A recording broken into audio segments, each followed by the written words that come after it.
Adrian, if you're ready. Yep. Oh, use your thing. Good evening, everybody. We'll go ahead and get our meeting started for this month. I want to welcome everybody here this evening, and we'll begin with Mr. Ash doing the Pledge of Allegiance, if that's okay. I pledge allegiance to the flag of the United States of America and to the republic for which it stands, one nation, under God, indivisible, with liberty and justice for all. Thank you. And Ms. Crawford, if you don't mind, read the mission statement for Clay County Schools, please. Sure. The mission of Clay County Schools is to build high-quality learning environments that ensure all students learn at high levels. Thank you. The only announcement we have is our next meeting will be March the 24th here at 6 o'clock in the boardroom. And I will entertain a motion that we approve the agenda that you have in front of you that was also emailed to you in your board packet. Make a motion. Mr. Caldwell has a motion. Mr. Ash, second. All in favor? Thank you. And public comment, is there anybody?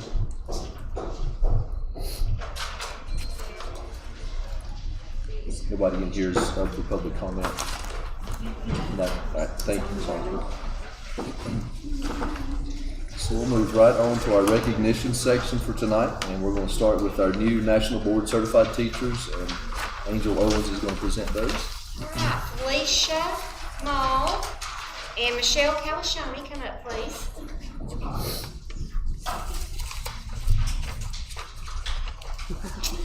So these are our two newest.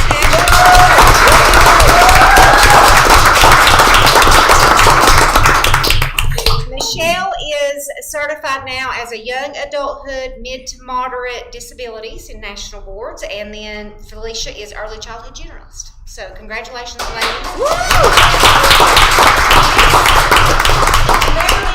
It is an arduous process. There's testing, there's all these submissions. It is just a lot of time and effort, and you two exemplify the jobs you do anyway, and just goes to prove it. So it's congratulations to both of you. I want to get a picture.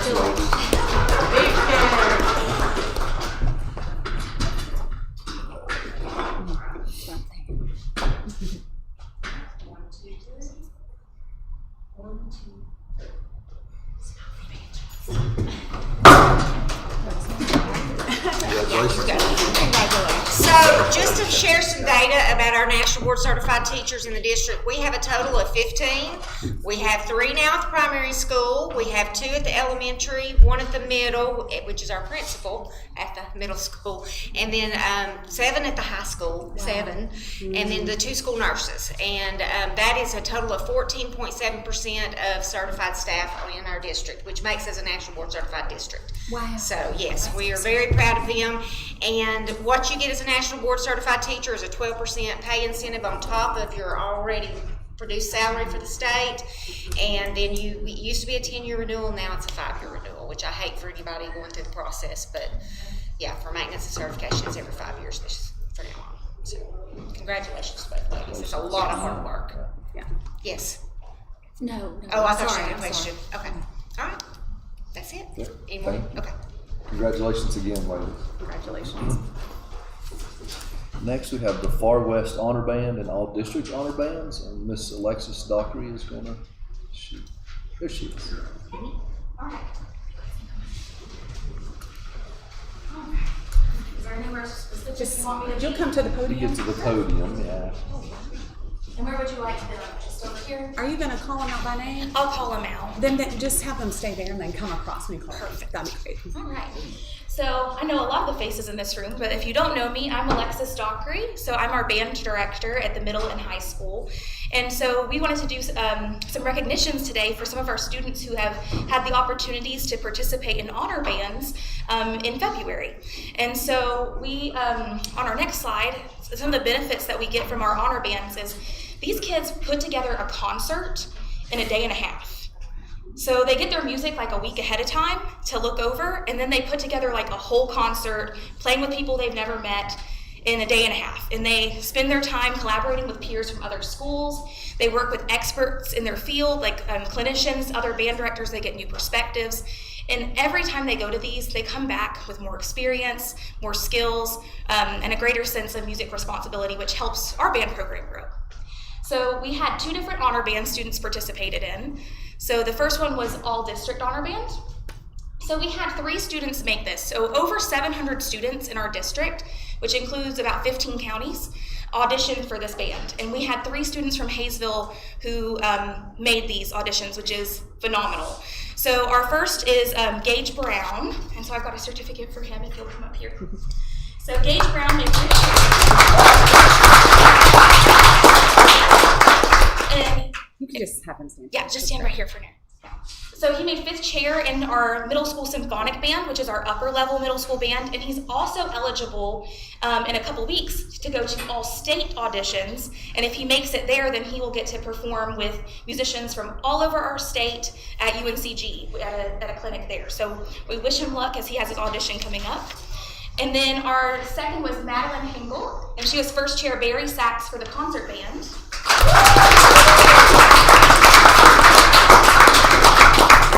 So out of all the middle schoolers who auditioned, they only take 2 Barry saxes total. And so she was one of those 2, and she has only been playing her instrument for a year. Wow. And so like she has really busted her tail to be at this level. And then Wes Jennings is one of our high schoolers, and he made 4th chair alto sax for the 910 band.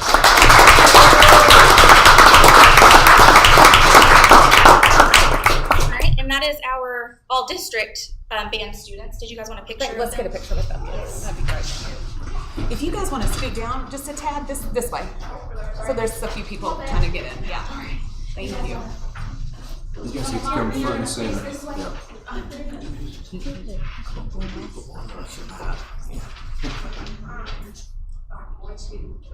Robert, can I get you to go get there? You go. Thank you. All right, 1, 2, 3. 1, 2, 3. Thank you.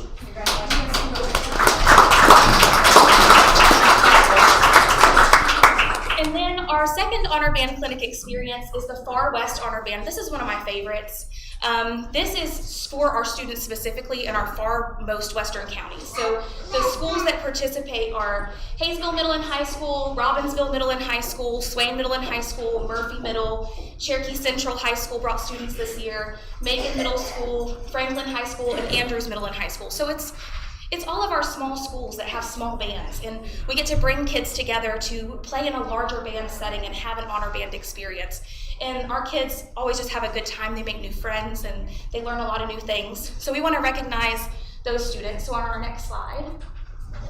And some of them aren't here today, but we were able to bring 21 students from our band program to participate in middle and high school bands, which is awesome. These kids, they worked so hard. The concerts sounded amazing. I encourage you, if you're ever in the Swain area when we're doing these concerts, we always post about them. You should come out and hear the kids play.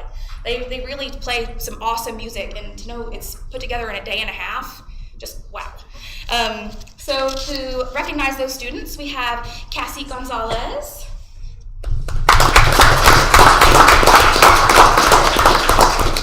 and Akeley Postel.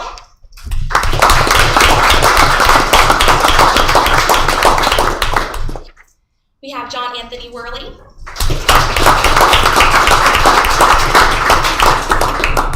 And Grant was not here today, but we have Grant Baldwin, and Gabriel Benedict is not with us right now. We also have Gage Brown.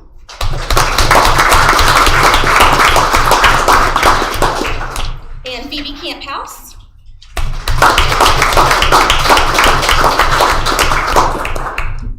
And Kira Birch is not with us today. We also had Madeline Hingle.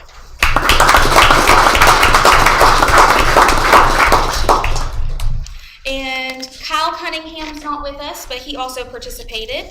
Wyatt Eggleston.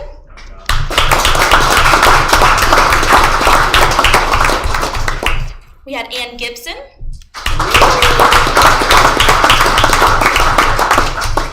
Grace Gibson. Trinity Gibson, who's not with us right now. And Aiden Hamilton couldn't make it. We have Wes Jennings.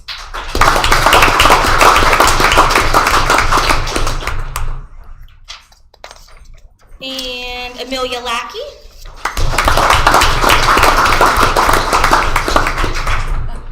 Sunshine LaMontagne.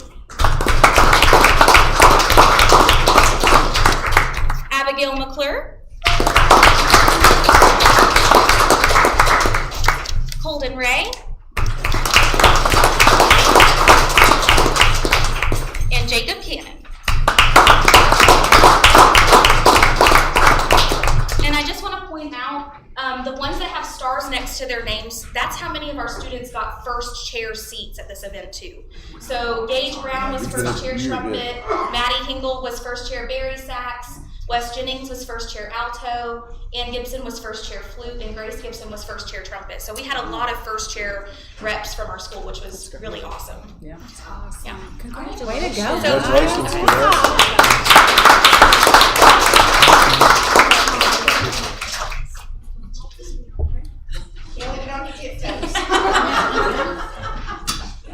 Can you squeeze in on this side? Alright, 1, 2, 3. 1, 2, 3. I hope I got it right. Thank you. Congratulations. Before my kids leave, we also wanted to say thank you. Because our school board was able to contribute some from central office towards our new uniforms, which are in the picture. So this fall, you'll get to see our marching band in brand new uniforms that do not smell like they're 20 years old. So, thank you guys.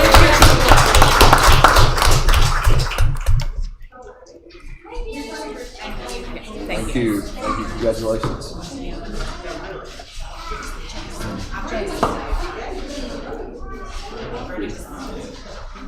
You're welcome.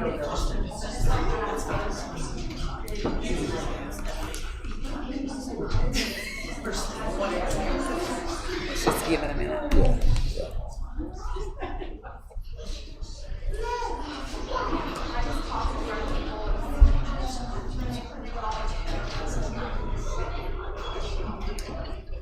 And our next recognition is going to be the Busy Beans Coffee Company, and I don't know if, They might just need a signal that we're ready for them. yeah. You don't care, Miss Shelley, to give them a signal. Busy making coffee. They're busy making coffee. You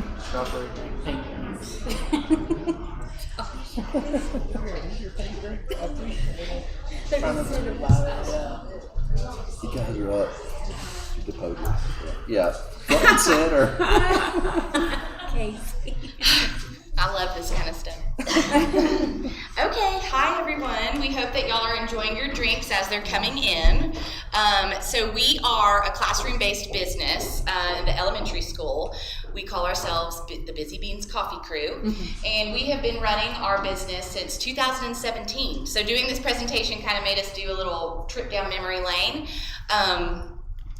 All right, so the thought behind this in the very beginning was we just wanted to create an out-of-the-box learning opportunity for elementary-age students to develop essential life skills while applying classroom learning in a very practical way. So our original concept when we first started was we tried to kind of keep it pretty simple to begin with. We wanted kind of basic drink and sweetener options. We wanted to come up with just a simple student job list. We kept it like manageable as far as the delivery locations and just kept it within our building. We tried to keep the cost low for our business and the cost low for the customers, and wanted to go ahead and implement an obtainable goal for the students, giving them some kind of incentive. So obviously our business is, we do charge and we make money, but the students know it doesn't go into their pocket. It goes into the Busy Beans business, which we reinvest in the business, but then we also, at the very end of the year, we pay for the students to go to the Fun Factory, and we do pizza and games and the jump factory, so they kind of know what they're doing is, you know, ultimately going to help pay for that trip. Thank you, buddy.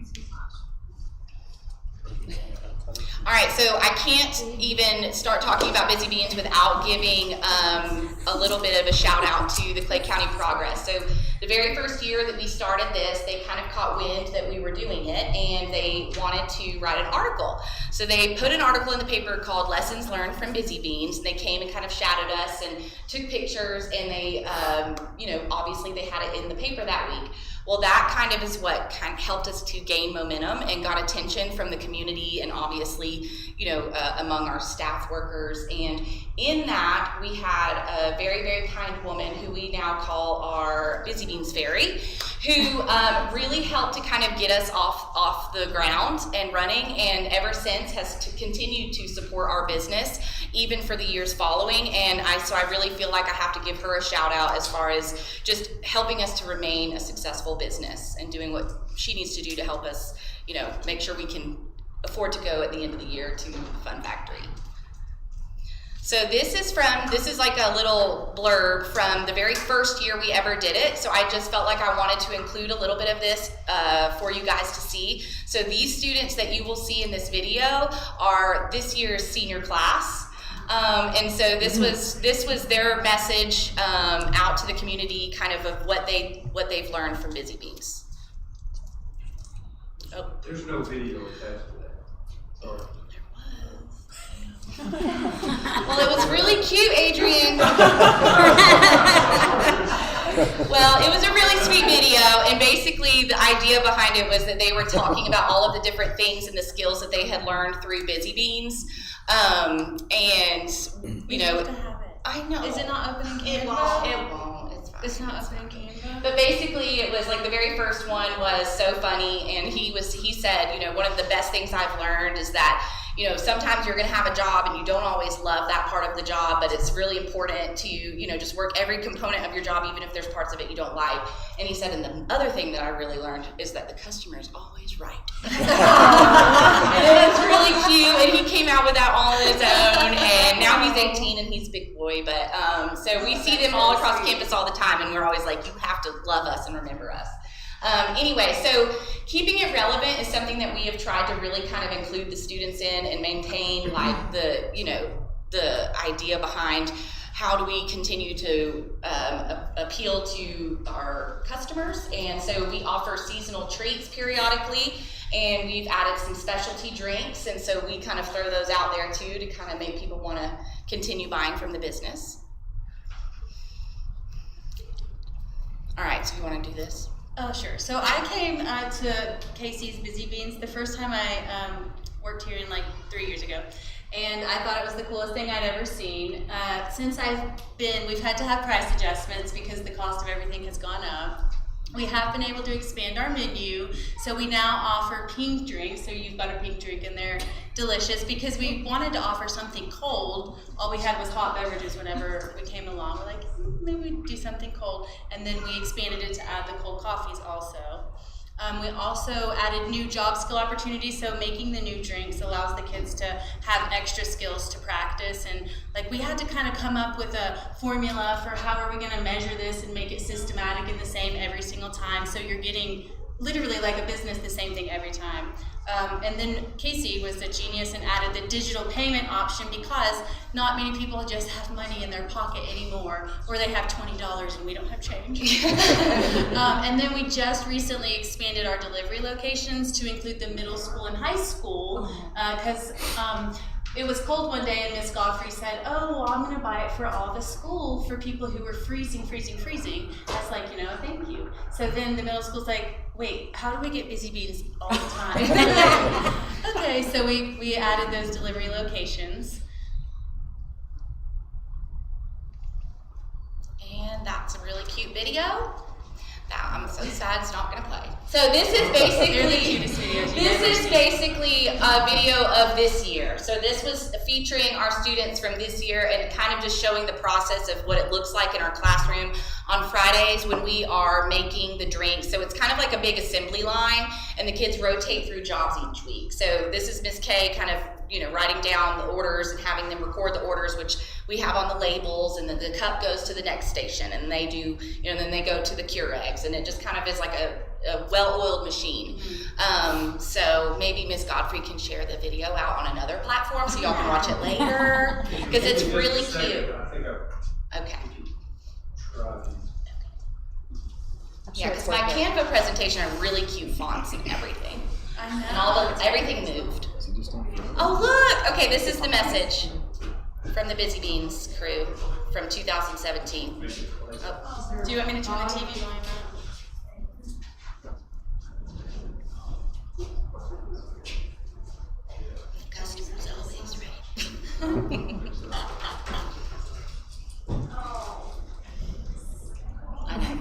Listen, when I was watching it, I was literally dying. She's a cheerleader. Oh, I love that.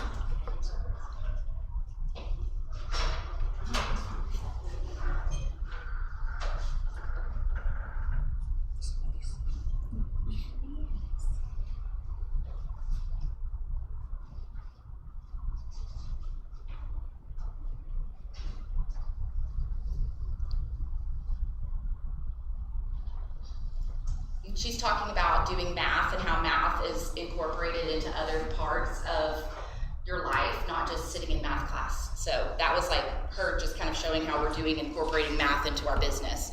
But really, you can skip past the picture if you want. The other thing that the kids talk about in the video is the skills that they learn, and they are job skills, but they're also lots of social skills, because it is intimidating for a child to go up and, say, here, give me $3 for this drink, and then a teacher just say, there's your $5, and then they stand there like they know that they want them to give them the change back. So they're like, this is kind of scary, they'll tell you that. And Gabe's like, I'm like, you seem so confident, Gabe, and he said, actually really nervous. I said, you would never know it.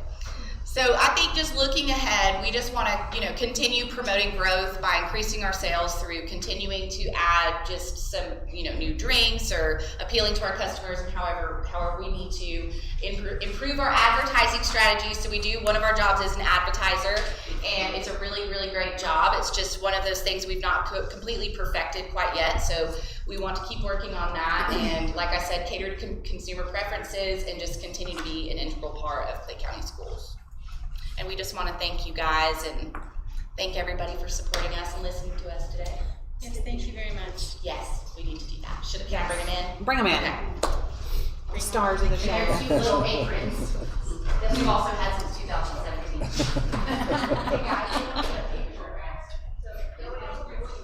Come here. They want a picture.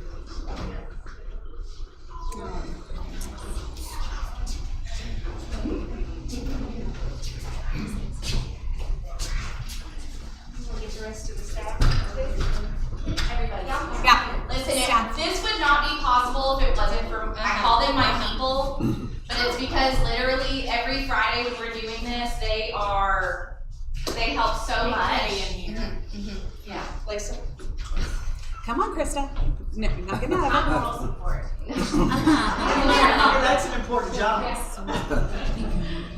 Maybe I should stand right. All right. 1, 2, 3. 1, 2, 3. Try to make sure they're right.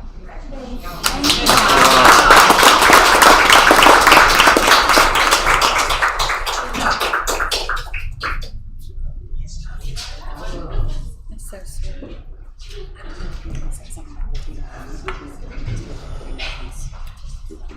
Yeah. It's always nice to start with the recognitions and get some good news out in front. So and recognize all the achievements that's going on. So that's exciting. And if we're here for that portion, and you feel like you want to leave, you're welcome to, and you're also welcome to stay for the report section and action section of the agenda as well. So, and we'll start with our report section, and we've got the audit presentation with Thompson Price. You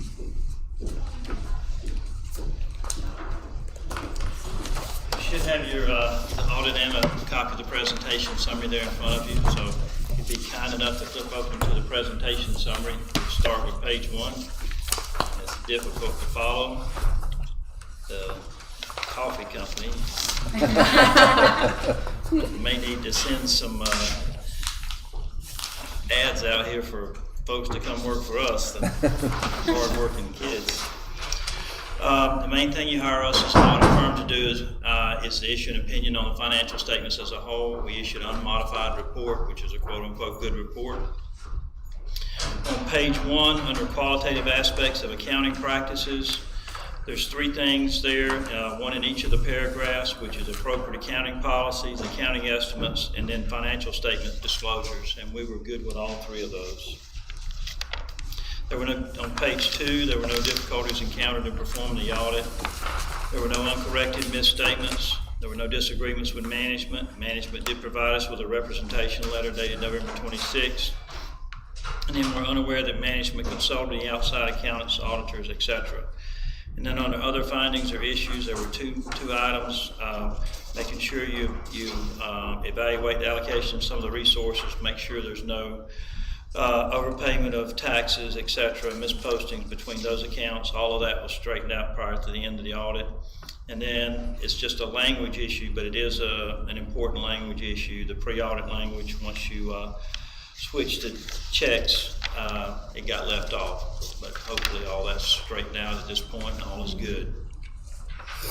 On page 4 under the numbers, here I am talking about findings and so forth. So the first thing on the top is something didn't print right, so I've got to own up to my mistake. The top, that's under total fund balance, general fund. We need another 2 there, so it's 222,528, okay?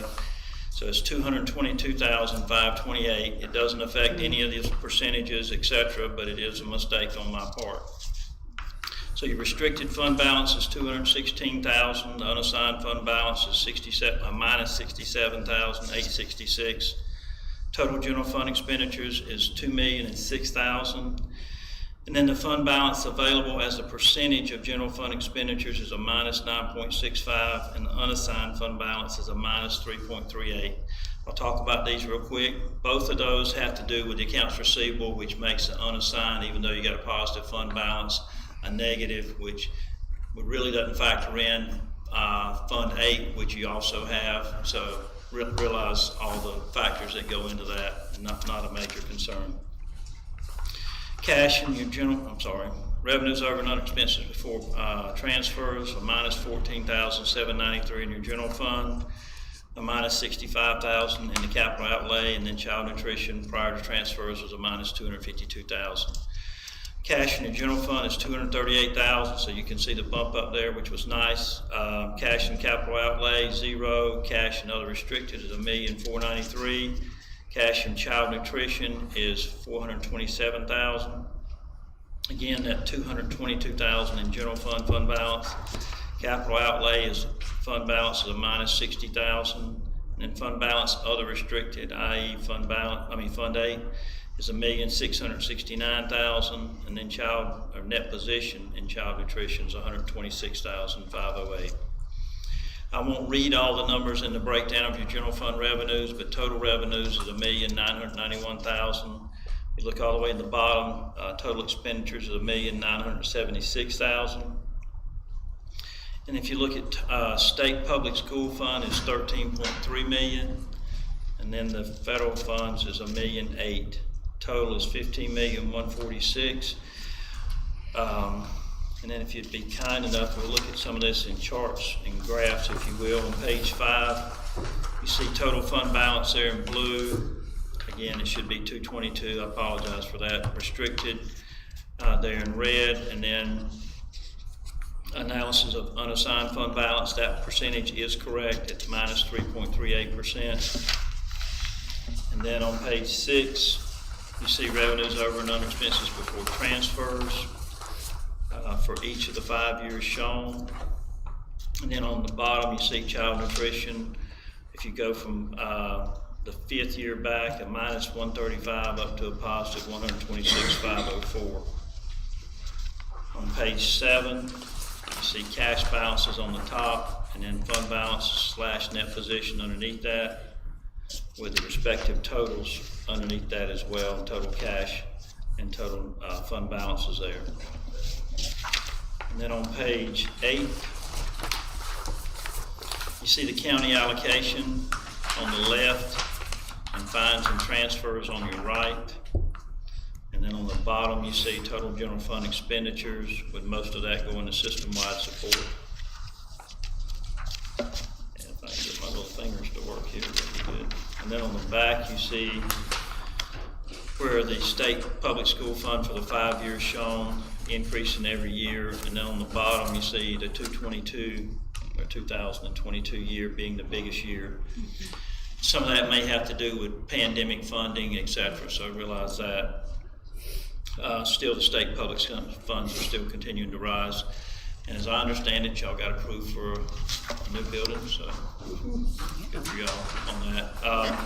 Also, realize you can call and ask questions anytime. We're very grateful for you allowing us to do the audit. And if you can ask questions tonight, obviously, but you can call me anytime at my office. If I happen not to be there, just tell them, give you my cell number. I'll get you an answer to your question. Okay. Any questions or comments on the audit at all? Only back on page 4 where you had that position, child nutrition. I think you read that it's 126,508, but it's 504 on our sheet. Is that the correct number? 504, 126, 504. It is the correct number, yes, ma'am. Okay. Just wanted to verify. Because it actually had a 252 loss. There was a transfer of 111,000 in that caused the overall loss to not be as great. But prior to any transfers, it was a $252,000 loss. And I think that's on, if you were to look in your audit, it's on page 19, I'm sorry, page 19.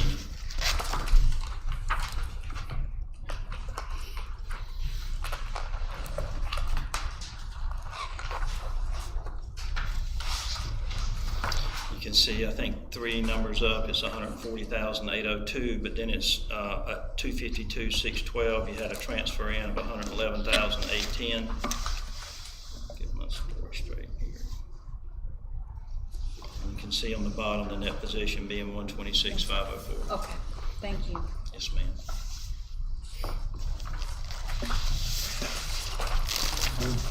Any other questions or comments about the audit? Very good. Thanks, Thanks a sir. lot. I Appreciate y'all's help. it, Next is Godfrey with the superintendent's report.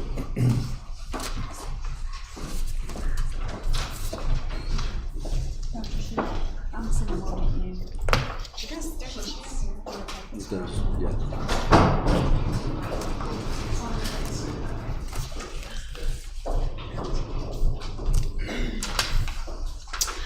First, I just want to give a quick update on the intermediate school.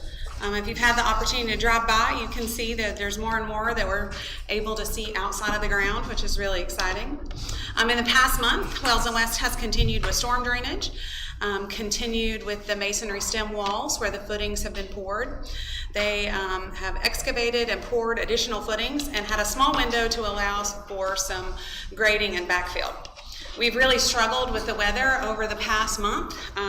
We had in January 3 days expected in January, weather days in the contract. We had 14 that occurred due to rain, snow, and extreme temperatures. So we were ahead of schedule, but I think that January hit us very hard, and so I think we're probably more on track than we were previously.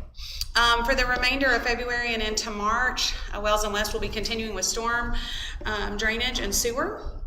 They're going to continue to pour footings when weather allows, continue with the masonry stem walls, form and pour stem walls and piers at line A from 6 to 10. That probably means as much to y'all as it does to me. They're going to continue with the underground electrical conduits and continue working on grading and backfill weather permitting. Anyway, that's where we are with the intermediate school, but like us with our school days, we were heavily impacted by weather over the last month. So just wanted to share a few things that are going on around our schools that have been exciting. At the primary school, they've got the book fair going on this week. Family night is tomorrow. The kids always love that. Next week, we'll be celebrating Read Across America Week. For the primary school, they're doing a space theme about reading being out of the world, and they're doing a STEM parent night and also doing a community-wide reading carnival for the kids next week. So that's always a fun week for the kids. The elementary school is also celebrating Read Across America. They're doing a camping theme, Camp Read A Lot, I believe, is what they're calling theirs. Also, the primary school celebrated 100 days of learning, and so that was a fun celebration. Following suit, the elementary school celebrated 101 days of school and celebrated by dressing in their finest attire. So the kids looked really cute and celebrating that milestone. The elementary school also did a growth celebration on Valentine's Day. What did you guys call it? It was very catchy. You've got growth, Valentine. You've got growth, Valentine. And so the kids got to go through the hallways and find their names on different accomplishments related to academic growth, and it was a great way to celebrate all their accomplishments and keep them motivated for the spring. So that was very sweet. They're also gearing up for the next Amazing Shake, and if you guys will remember, they did that last year, and it was an opportunity where kids get to go into various scenarios and work on their interaction in uncomfortable or awkward situations and practice those soft skills that they've been working on and learning. So that's always fun. I'm looking forward to that. The middle school is hosting a parent night tomorrow night at 5:30, and it's to go over the career development plans. We had a team that shared about that a few months ago, but there's a parent night for the 8th grade parents, just really to learn more about their child's career development plans. The 8th grade is also going on a tour of Tri-County Community College on Thursday. They've got junior beta inductions coming up. They have their winter formal scheduled for this Friday. They've got lots of great things planned to make that a special occasion for adults. Lots of hard work going into that. They've been doing lunch and learn with different, and kids can sign up for those, and they have the opportunity to have lunch and learn about a career that they're interested in. So they've had different community members come in. Some of our CTE teachers have gone over, and those kids can sign up for things they're interested in. Also, our Mike boys and girls both won the conference basketball tournament, so we're very proud of those kiddos. The high school, a lot going on there. The high school is going to be starting course registration for 8th through 11th graders soon. That's earlier than normal. That's because of Infinite Campus rollover. We're going to be starting that in the near future. This is CTE month, and so the CTE department has been celebrating standout students all February, and also the Be Pro, Be Proud simulator truck is returning in March. We're excited about that. Michelle Reinhardt was recently named the Hazel High School CTE Teacher of the Year. I'll be honored by NCAS, so we're very proud of Michelle. We recently honored Coach Daryl McClure by naming the high school gym after him, and that was a very sweet celebration. We have about 20 of our juniors that have started their own study group for the ACT, which is coming up in March. It's been 100% student-led. I had the opportunity to meet with those kids and to provide some moral support. They were asking me about some math stuff, and I told them that I was there for moral support. It's been a minute since I've done that kind of math, but anyway, it's been fun to watch them be motivated. And we have set graduation for Saturday, May 27th at 7:30 in Frank R. Long Stadium. So we want to let people know about that. I wanted to call on Mr. Overland, if you could just join me for a minute. We can talk about graduation date, how that's set, and also you sent me something about Dalton Hunt, and I failed to get that in my notes. So I'd like for you to share about that as well. Sure. Dalton Hunt is a junior, class of 26 at the high school, and he was recently selected, and he served for, I think, a week, 4 days maybe, as a North Carolina Senate page with Senator Kevin Corbin. So we just put that on Facebook this evening, so you can go look at some pictures of Dalton. But he had a great experience. He also is going to be serving as a House page.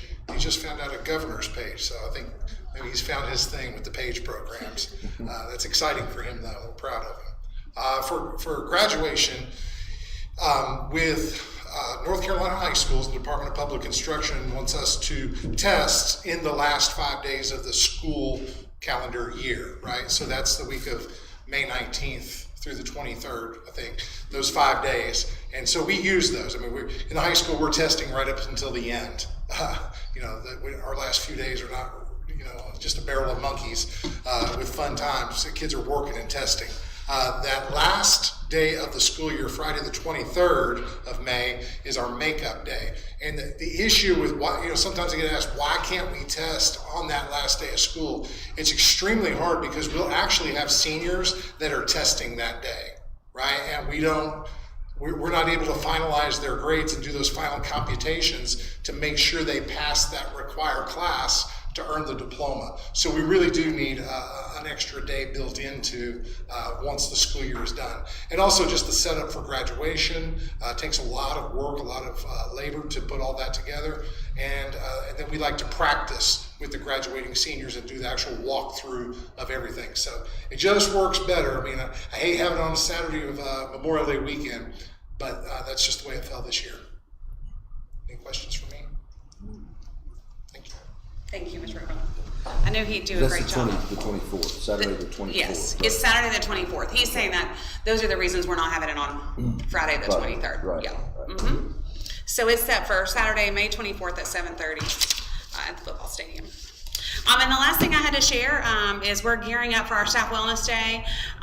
Again, that's scheduled for March the 7th. We're super excited about our lineup for this year, and all those pieces are starting to come together.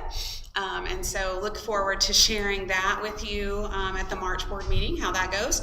We also have the North Carolina State Teacher of the Year is coming to visit Clay County Schools in March. So I'll look forward to sharing those things with you. I would also love, Mr. Overland, if we could have Dalton come in and have him share a little bit about his experiences. I think that'd be really great for us to hear. Do you guys have any questions for me about my report? Questions or comments on the report?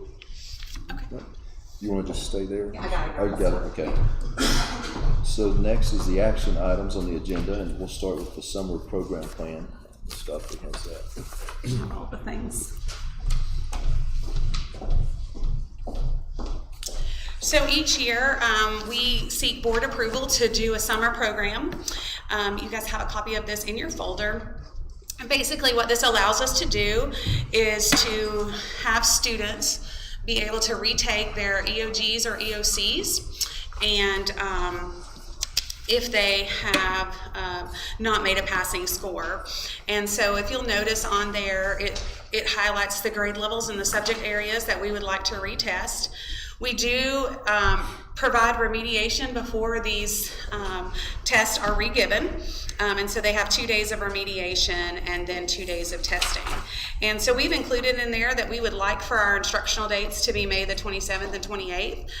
That's 2 days. They would receive 90 minutes of remediation per day per subject. We're doing it on those days because we still have teachers here for teacher work days. And so we would like for them to maximize that opportunity for our kids. And then doing retesting on the 29th and 30th. So that would be a total of 4 days that our summer program would include. And so I'm just seeking your approval. This does require board approval to do these retesting. So seeking your approval for that. Make a motion to approve. Josh has a motion that we approve the summer plan. Mr. Jones seconds. All in favor? Thank you. Thank you. Then next, the pre-K tuition. And I've got Shelly helping me with that, and also Lisa Birch is on standby should I have any pre-K specific questions, or if you all have any pre-K specific questions. We might call on her to help us out a little bit.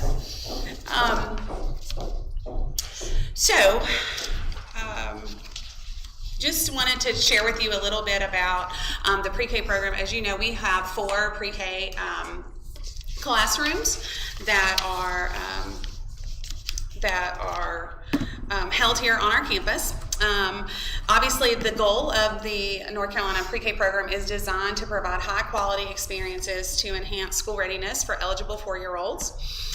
The program requirements are built on the National Education Goal Panel's premise that to be successful academically in school, children need to be prepared in all 5 of the developmental domains that are critical to children's overall well-being and success in math and reading as they enter school.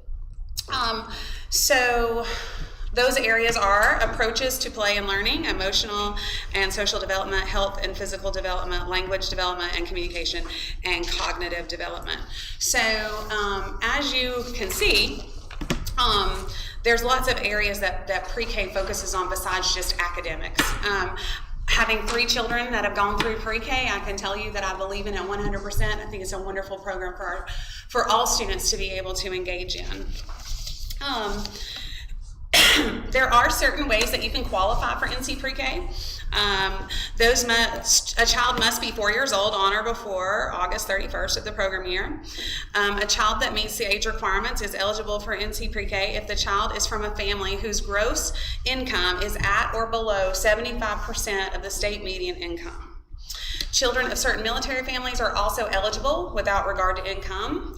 In addition, up to 20% of age-eligible children enrolled may have family incomes in excess of 75% of the state median income if they have documented risk factors in specific categories, including developmental disability, limited English proficiency, educational need, or chronic health condition. So the primary way that you qualify for NC Pre-K is based on income, but there are other factors that can allow you to qualify for NC Pre-K. So, we have 72 pre-K slots, and that's 4 classrooms of 18. We can receive pre-K funding for up to 52 slots. And so that's how many slots the state has given us. This year, we only filled 46 of those slots. There were only 46 of our students that were found eligible for those NC Pre-K slots. But what that means is even if all 52 of those slots are filled, we are still offering at least 20 spots that we receive no funding for the state. So we are sustaining that with various funding sources. We're going to go through those, how we're sustaining that. But the funds that we're using to sustain the program will not always be there. And we're going to talk about what those funding sources are, but there is the possibility that those funds can over time be depleted. And so I want us to be proactive now in thinking about that. So, if you'll look on the next slide, there is a projected revenue, meaning that's how much money we expect to come in, of $590,358.47. If you'll notice, the largest chunk of that is $237,336. That's what we're given by NC Pre-K. So as you can tell, the amount that NC Pre-K gives us compared to what our overall expenses is minimal. We've also been able to use this school year, some pre-K pandemic funds. But if you'll remember, those had to be used by September. Yeah, September. Of this past year. So those are gone. Those are not a funding source that we're going to have in the future. We do collect a snack fee from our students that do not qualify for NC Pre-K. It's $50 for the school year. So that's where that $700 is coming from. We take some of our federal Title I dollars, we take it off the top of our Title I allotment. $91,000 comes from that. We have $18,000 that comes from federal IDEA, so that's our special education funds that go to pre-K. Our second largest source of funding for pre-K is state at-risk funds. And so those state at-risk funds can be used in a variety of ways, but a large chunk of what we receive in state at-risk is going to pre-K at this time. We do spend money out of our county allotment, our local funds, and that is to reimburse the transportation department. We do not receive funding to transport pre-K students, so we're essentially contracting with this transportation department to provide those services on a yellow bus. And so that is estimated this year to be $6,127. And then the special revenue fund, I'll let Shelley explain that one. So the special revenue fund, that is a combination of several funds within the special revenue that we've used historically to help offset any deficits that we've had from the other funding sources that we have. That's a combination of Medicaid administrative claiming money, which is the same as pretty much as federal indirect costs, so we have a lot of flexibility in how we can use those funds. We get reimbursed for sales tax every year. The 2% of sales tax that we have to pay on our invoices for all of our funds, we get reimbursed for that. So we use those funds as well as some indirect costs. But if you'll remember, indirect cost was highly inflated while we had ESSER funds because we were able to collect at the unrestricted rate of over I think one year it was 12, and then it may have been topped out at like 15%.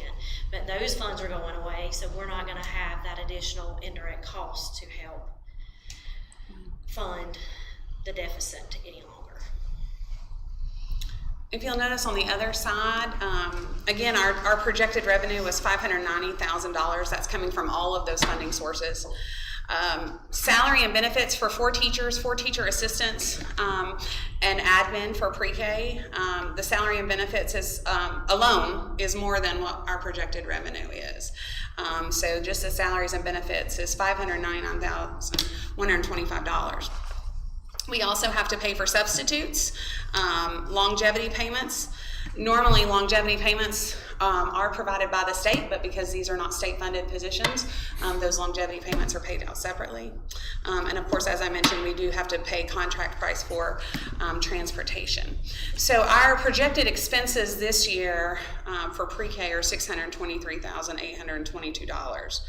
With projected revenue of $590,358. So you can see there's a shortfall. That's a consistent shortfall. So when Shelley and I have been talking about finance and money, that deficit exists every year. At least $30,000 to $40,000 every year that is not accounted for with these revenues.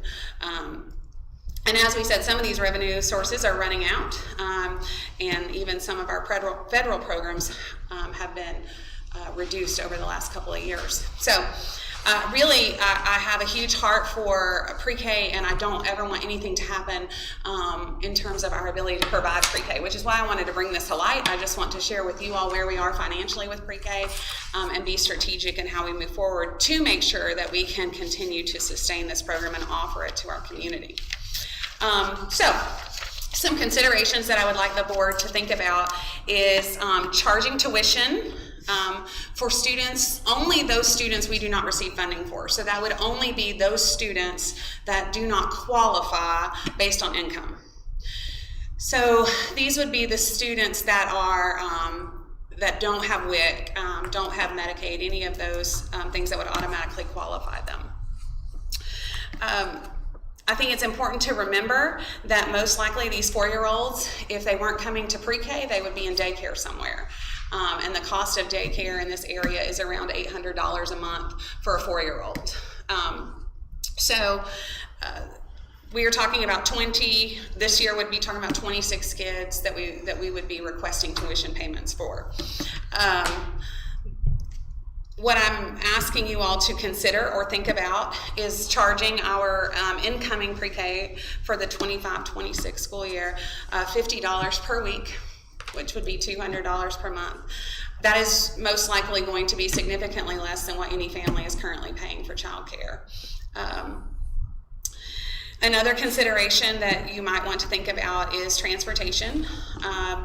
If a lot of pre-K classrooms are not always offered in a school setting, so they're offered off-site, and parents are responsible, just like they are with daycare, to get their children to a pre-K classroom. Yes, it is more of an educational setting, but it's still considered a daycare facility. So that's $6,000 that we're paying or projected to pay this year. It's been more than that, it's been less than that. It just depends on the number of riders that we have.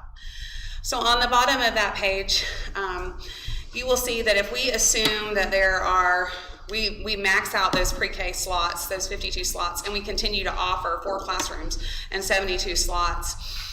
If we proposed a fee of $200 per month, that would generate a revenue of $40,000, which would cover our deficit.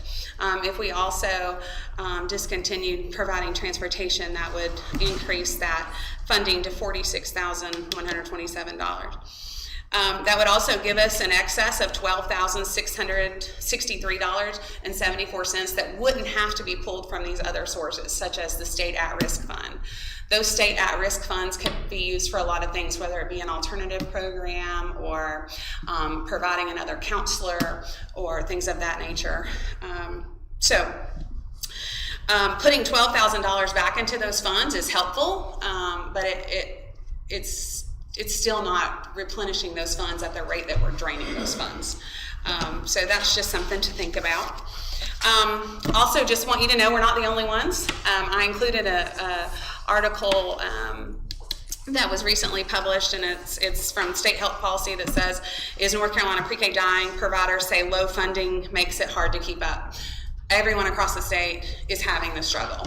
And so the solution has been across the state to begin charging tuition for our students that do not qualify for those income-based spots. And so the last page that you have there is surrounding areas and what they charge. Graham County charges $500 per month per student. They do provide transportation. Mitchell County charges $500 per student per month. They do not provide transportation. Swain County charges $600 per student per month. They do provide transportation. Yancey County charges $475 and does not provide transportation. Jackson County is $550 for staff, $650 for non-staff. They do provide transportation. Asheville City is $775 for the school day and $975 for the month if you need extended care. Cherokee County does not charge and does provide transportation. Henderson County only operates 2 classrooms. They are not ran by the school district. They're just housed at the school district, sort of like what our daycare was when it was under Southwestern, and it is only for special needs students. So otherwise, Henderson County Schools does not operate any any pre-K programs. This is not the scenario that I want. It's not the scenario that I want our families to have to endure, but I do think it's important for you all to know where we are financially and where this, Shelley and I think both are a little bit worried about these sources that we're using to sustain it, especially indirect costs, as she said, that was associated with ESSER. We don't have those large amounts of indirect costs coming back to us anymore. And I do wholeheartedly believe in pre-K, and so I want to make sure that we can sustain it and offer it to our students. So, do you have anything you want to add? I don't think so. Do you have questions? Mr. Chairman, just so I'm clear on this, Ms. Godfrey, when Yes. you're talking about the surrounding counties and what they charge for tuition, Yes. is it the same scenario that you gave us where the ones who didn't qualify Correct. for the, not everyone, just Correct. Those who do not qualify for NC pre-K. Lisa, do you have anything you want to add? Anything I left out that you think is important? Just in talking with our NC pre-K contract provider, which is the Rich Day Smart Start for Children, I think they're seeing a lot of these conversations this year, especially with the ESSER funds and things being gone. But she says the biggest problem is just at the state level. The state has not increased NC pre-K funding in years. So that reimbursement rate hasn't changed in quite some time, what they're given to the districts. Even though salaries and benefits have all continued to increase, that per student allotment from NC pre-K, I don't know how long it's been, but it's been a while. It's similar to what we face with the small school allotments, where, salaries continue to increase and we don't get an increase in that pot of money. and child care centers can also do NC pre. We don't have any in Clay County.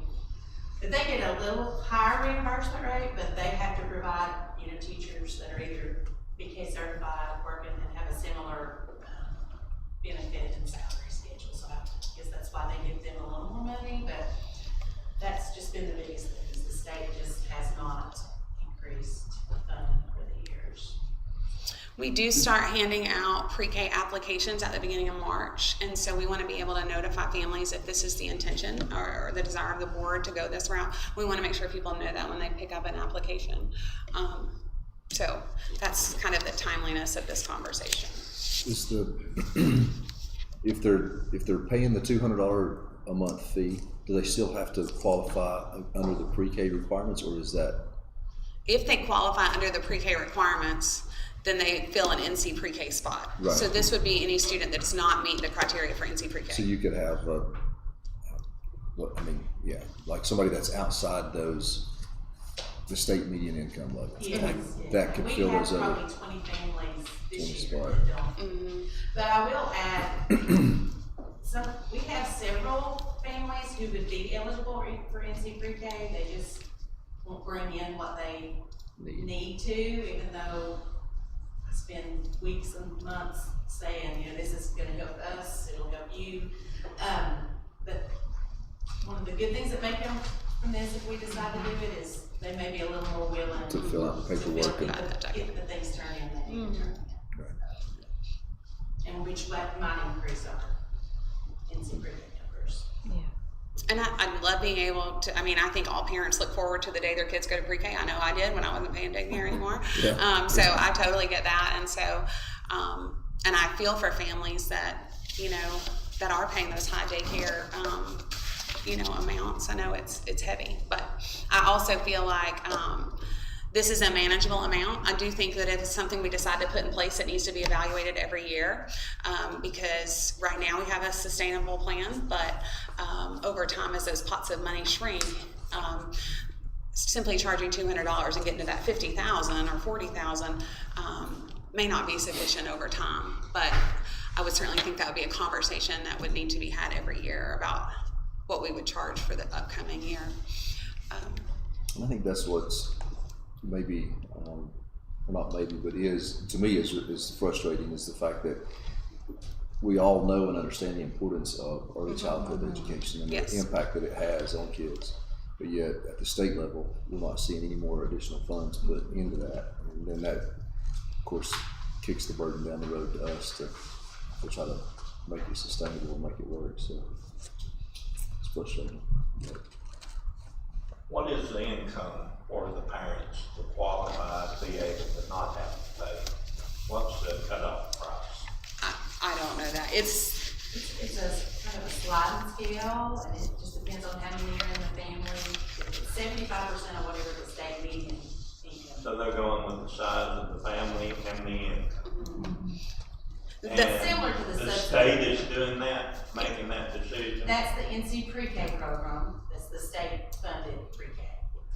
so basically we send all their documentation and then they tell us who qualify. We don't make those decisions. I want to see as many as we can help other kids. Mm-hmm. And there are a lot of parents out there that cannot afford. So I'm concerned about that part. Yeah. I think it's important to remember those kids who struggle financially would qualify under that criteria. Have we reached out to the state to find out if they can, or are they going to help all these other counties in North Carolina? Our contractor is just very interested in all the conversations that school boards are having so that they can take that information to the state. This is a problem statewide. It's not just here in Clay County. And it goes straight to the state level as far as the funding.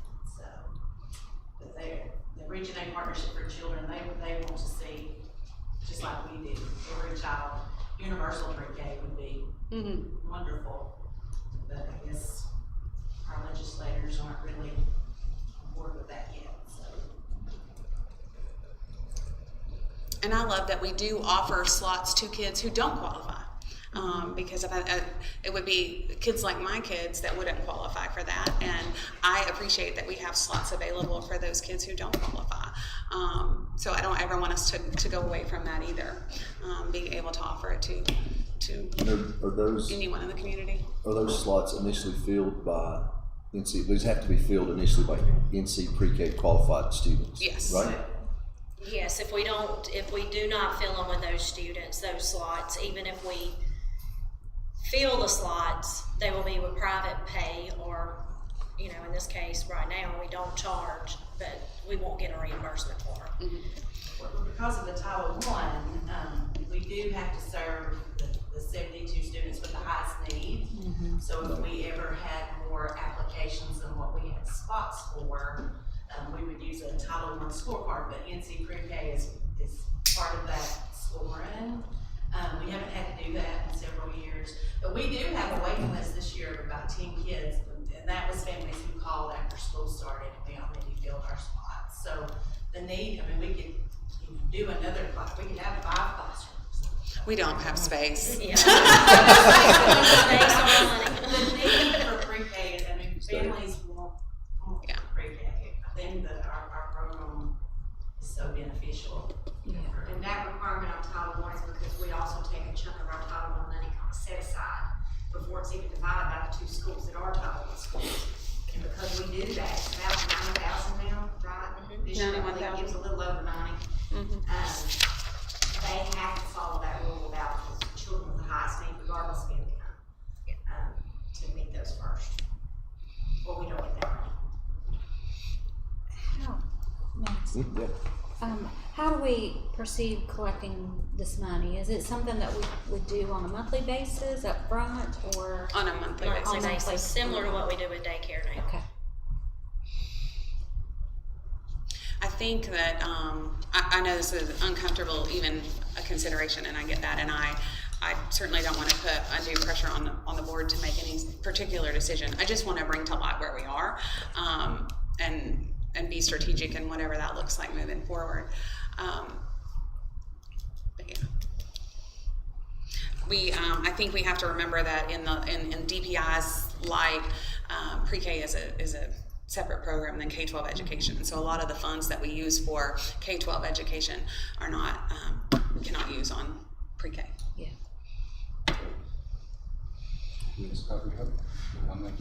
How burdensome would it be if the board didn't make a decision tonight?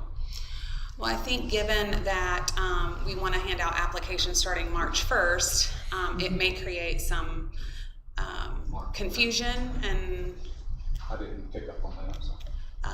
hardship in terms of them picking it up and then, So what if it was left like this for a year, and then we decided the next school year to implement a fee? I mean, is that going to be? I think we just have to understand the strain it's putting on other funding sources that can serve all of K-12. Yeah. This is very similar to the daycare conversation that we have. We're taking so much money out of K-12, the whole picture of K-12, and kind of redistributing it. I think it's important, don't get me wrong. So it's a difficult decision for me to even bring up to you all. But I just think we have to recognize where our priorities are falling with how we spend these funds. But I certainly think that's a consideration as well as.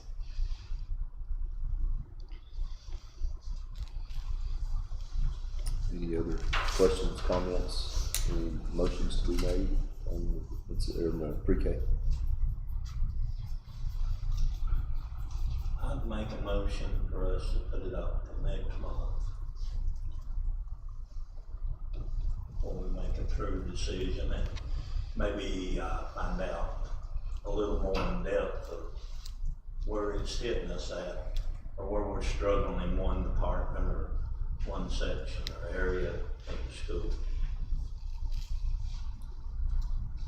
So Danny's made a motion that we put it off at least for a month from making a decision. Is there a second to that, or another motion? Mr. Chairman, I'll second that. Mr. Caldwell has seconded that motion. I guess we have a motion and we have a second. All in favor? Okay. Nays? I'm gonna nay it. Nay it. Okay, If so they need to. I don't know. It'll be kind of hard to go back and make the decision for the upcoming school year when we've got to get applications out. I think it would be important, Lisa, when we start handing these out, to let our families know this is a consideration. And that way they're not, if you guys are okay with that. I think so. I don't want anyone to be blindsided if we make a decision and next I month. think obviously that decision is to wait till next month for the board 3-1 there. So I think it's definitely important to let parents know that that's a consideration, and they may be getting a call that there could, if they don't qualify for the NC Pre-K, that there could be a $200 a month fee added to that, and the possibility, I guess, of no transportation. We didn't really get into that, but. I would encourage them to turn their application in and get their name on the list, and they can always withdraw it after the fact. Yeah, if they have a concern with whatever system. Okay. Very good. Turn it over to you. Okay. Thank you. Ms. Farnsworth with budget amendments. Budget amendments. The first one we have is the state public school fund.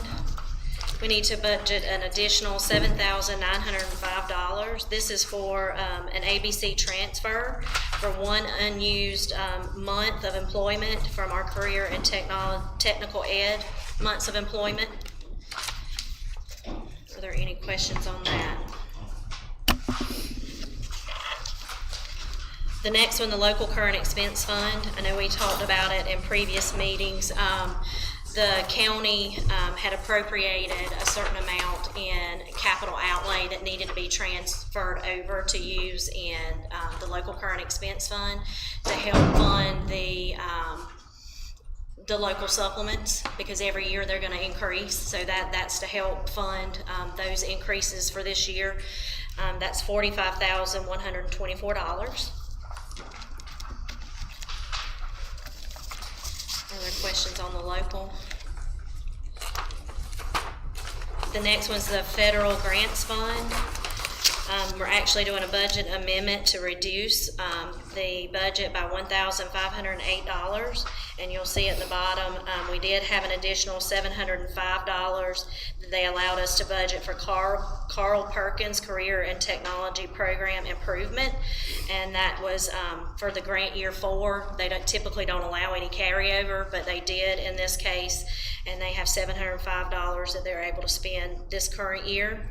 A reduction in our Title I for grant year 5, which is the current school year, $1,342, and a reduction of $914, and then we had some purpose code corrections for $43, for a total of $1,508 less. Are there questions on that one? The capital outlay fund, we had to go ahead and do that transfer on the capital outlay side. So you see that $45,124 being removed from capital outlay so it can be accounted for in local current expense fund. And then we needed to budget $6,770.98 for HVAC work at the primary school. We had squirrels that inhabited one of the units there, so that required some work. And then $21,152.67 for the hot water heater in the gym at the high school. And those are R&R funds. Do you have any questions? Any questions or comments from the college on budget amendments? If not, I'll entertain a motion that we approve those as presented. I'll make a motion to approve the amendment. Ms. Crawford, is there a second to that? Second. Josh, second. All in favor? Thank you. Thank you. Thank you, Ms. Hardsworth. Next, we have the consent agenda. The only item there this month is the board meeting minutes from January the 27th, regular meeting. So I entertain a motion that we approve those as presented. Make a motion to approve. Mr. Ash has a motion. Is there a second to that? Second. Mr. Jones seconds. All in favor? Aye. Thank you. And then information-wise, you have the policies there that are for first read. So. And next, I'll entertain a motion that we go into closed session. I'll make a motion to go into closed session. Ms. Crawford, second by Mr. Jones. All in favor? Aye. Thank you. Thank you all for attending.